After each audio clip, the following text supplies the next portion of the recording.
तो मोरनी ने युद्ध की तैयारी करना नहीं छोड़ा।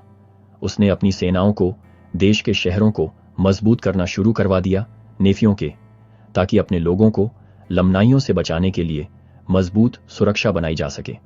न्यायियों के शासन के 20वें वर्ष में यह शुरू हुआ। मोरनी ने हर शहर के चारों ओर मिट्टी के ढेर खोदने का आदेश दिया। इन टीलों के ऊपर लकड़ी रखी गई, जिससे मजबूत सुरक्षा बन गई। ऊपर लकड़ी के नुकीली लकड़ियों की एक बाड़ बनाई गई, ऊंची और मजबूत। मीनारें भी बनाई गईं, जिससे नेफी रक्षकों के लिए एक सुरक्षित जगह मिल गई। मोरनी अपनी सेनाओं को पूर्वी जंगल में भी ले गया। लमनाइयों को नेफियों के इलाके के पास की भूमि से बाहर खदेड़ दिया। उसने पूर्वी जंगल में नई बस्तियां बनाई और दक्षिण को मजबूत सुरक्षा के साथ मजबूत किया, यह सुनिश्चित करते हुए कि नेफी हर तरफ से सुरक्षित रहें। उसी वर्ष मोरनी ने अपने लोगों को बहुत सारे नए शहर बनाने के लिए प्रेरित किया। उन्होंने पूर्वी समुद्र के किनारे स्थित एक शहर का नाम मोरनी के नाम पर रखा। मोरनी के बीच नेफीहा जैसे अन्य शहर भी बनाए गए और हारून शहर लेह भी उत्तर में समुद्र तट के किनारे बनाया गया था। 21वें न्यायियों के शासन के वर्ष में नेफी बहुत सफल रहे। वे अमीर, मजबूत और संख्या में बहुत हो गए।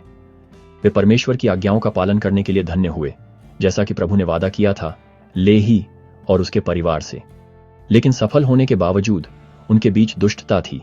उनके झगड़े और बुरे व्यवहार ने उन्हें युद्धों और विनाश की ओर ले जाया। उनके अभिमान और पाप के कारण बहुतों को दुख हुआ।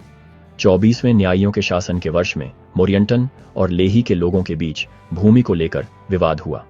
मोरियंटन ने गुस्से में लड़ने और हथियाने की कोशिश की जमीन, लेकिन लेही के लोग मदद के लिए छावनी में भाग गए। मोरनी इस बात से चिंतित था कि मोरियंटन के विद्रोह से और समस्याएं पैदा होंगी। उसने टियनकम और उसकी सेना को मोरियंटन का सामना करने के लिए भेजा। टियनकम की सेना ने मोरियंटन की सेना को हरा दिया और मोरियंटन मारा गया। विद्रोहियों को पकड़ लिया गया और अपनी भूमि पर वापस भेज दिया गया। उसी वर्ष नेफियों में शांति लौट आई, लेकिन दुख तब हुआ जब दूसरे मुख्य न्यायाधीश नेफीहा की मृत्यु हो गई, जिससे उनके बेटे पहोरान को मुख्य न्यायाधीश और राज्यपाल के रूप में उनका स्थान लेना पड़ा।